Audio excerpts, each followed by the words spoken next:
INTJ adalah salah satu tipe kepribadian terlangka versi MBTI. Langka artinya, hanya sebagian kecil dari populasi yang memiliki tipe kepribadian ini, sehingga sedikit orang yang relevan dengan karakter atau pola pikir, dan kebiasaan INTJ. Apa yang memotivasi INTJ, belum tentu membuat umumnya orang termotivasi. Apa yang menarik bagi kebanyakan orang, belum tentu menarik bagi INTJ. Kelangkaan inilah yang membuat INTJ sering disalahpahami, ditambah lagi mereka tidak bersikap terbuka dengan emosinya, termasuk apa yang mereka sukai dan inginkan. Jika dalam lingkaran pertemananmu terdapat seorang INTJ, penting kiranya untuk memahami apa yang membuat INTJ tertarik dengan keberadaanmu. 8 hal yang menarik antusiasme INTJ.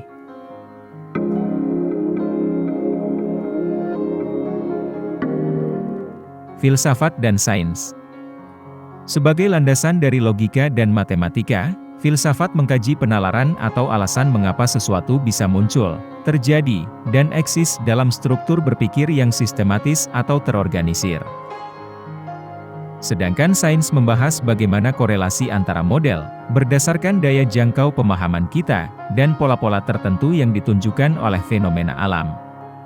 Apakah asumsi pemahaman sementara atau hipotesis kita terbukti dalam eksperimen? Dengan kata lain, sains metode untuk membuktikan hubungan sebab akibat yang terstruktur. Filsafat memberi alasan mengapa, sains menunjukkan bagaimana model yang kita pahami tersebut termanifestasikan dalam realita. INTJ yang memiliki fungsi kognitif dominan NI atau intuisi internal, yaitu kecenderungan memproses informasi untuk menangkap esensi, pola, dan asosiasi baru dari realita yang mereka observasi, sangat menyukai perbincangan filosofis dan saintifik. Ajak INTJ berbincang-bincang tentang teknologi terkini, fisika kuantum, pengeditan atau rekayasa gen dan vaksin mRNA, maka mereka akan dengan antusias mengalokasikan waktunya untuk berdiskusi.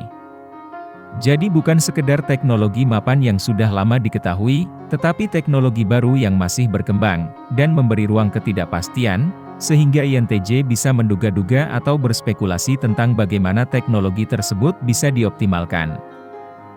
Sains memberikan INTJ informasi yang memiliki basis atau alasan yang masuk akal, dalam arti strukturnya koheren dan konsisten, juga terbukti, dan mekanismenya terketahui, tidak sekedar retorika atau kepercayaan buta. T. Logika eksternal, fungsi kognitif kedua INTJ dan C. Penginderaan eksternal, fungsi inferior INTJ berperan dalam bagaimana suatu kerangka logika terimplementasikan atau terbukti dalam kehidupan nyata. Buku, artikel online, jurnal ilmiah. INTJ senang belajar hal baru, dan sudut pandang yang berbeda dari pemahamannya. Semakin banyak sudut pandang baru yang dipahami, maka esensi dari semua informasi yang mereka dapatkan akan lebih cepat tergali. Tidak hanya dari perbincangan, informasi penting juga bisa didapatkan dari bacaan dan tontonan seperti buku, artikel online, konten YouTube dan jurnal ilmiah. INTJ biasanya memilih topik yang menarik perhatian mereka, dan atau sesuai dengan minat dan visi yang ingin dicapai. Bagi INTJ, hampir semua topik apapun itu menarik, mereka tidak membatasi diri pada bahasan tertentu saja. Namun, prioritas utama bacaan INTJ adalah topik yang memang memberikan rasa antusiasme, di mana INTJ bisa belajar sesuatu daripadanya. Kebermanfaatan dilihat dari sejauh mana pembelajaran yang bisa diambil, dan bisa meningkatkan kemampuan diri. Umumnya INTJ menyukai buku dan tontonan bertema sains, pengembangan diri, bisnis, filsafat, dan sains fiksi. Strategi, kreativitas dan masa depan. Tanpa dicari dan dibuat, masalah itu pasti ada, dan apabila solusi hadir, masalah baru muncul setiap saat. INTJ senang memecahkan masalah, terutama masalah yang berdampak besar dan sistemik di masa depan.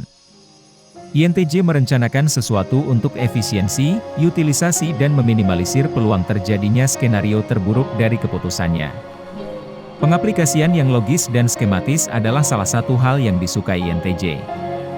Jika kamu ingin menyelesaikan masalah, dan bukan untuk membuat perasaanmu terafirmasi, tanyakan kemungkinan solusinya pada seorang INTJ, mereka dengan senang hati akan memberikan solusi yang variatif, lengkap dengan profil resikonya masing-masing. Dalam proses pemecahan masalah, INTJ dominan menggunakan intuisi internal, yaitu berpikir kreatif dengan menghubungkan esensi atau pola penting yang tersembunyi yang mendasari permasalahan, untuk membuat kesimpulan, memproduksi ide atau prediksi. Ketika esensi atau konsep tentang mekanisme, atau mengapa dan bagaimana, segala sesuatunya terjadi dan bekerja, variabel penyebab, akibat atau dampak di masa depan akan mudah terpetakan dan terprediksi.